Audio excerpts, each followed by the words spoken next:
whether it be foster care or adoption, this is one of the most broken portions of our country right now. First of all, it is way too expensive and way too hard to adopt in this country, way too.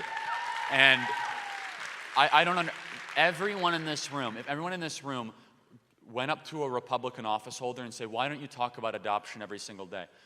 We have a great opportunity. Maybe we can get bipartisan appeal, because if you think about it, if you want to be pro-LGBT, which I am, you should be very pro-adoption, right? I mean, isn't that a natural, I think, synergy, and you think about that.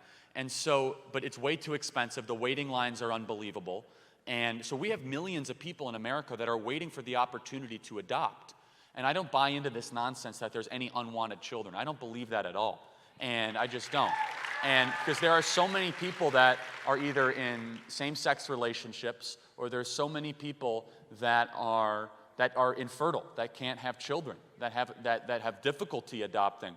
The foster care system is equally as bad, very abusive and horrible. And unfortunately, this has been kind of a black eye, because a lot of them are run by religious institutions, and there's been so much abuse and so much horror after that.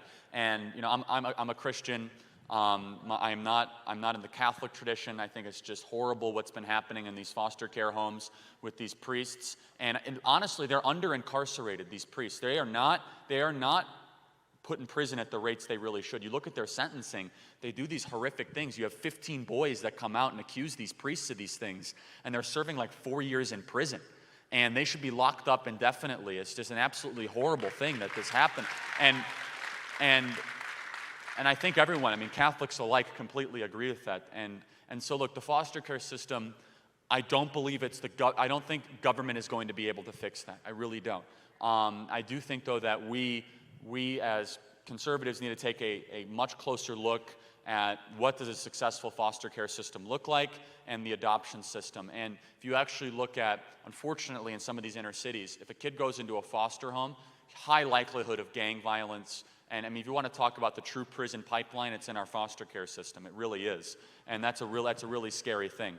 And I want to learn more about it, and I want to see exactly what the best way to solve it is.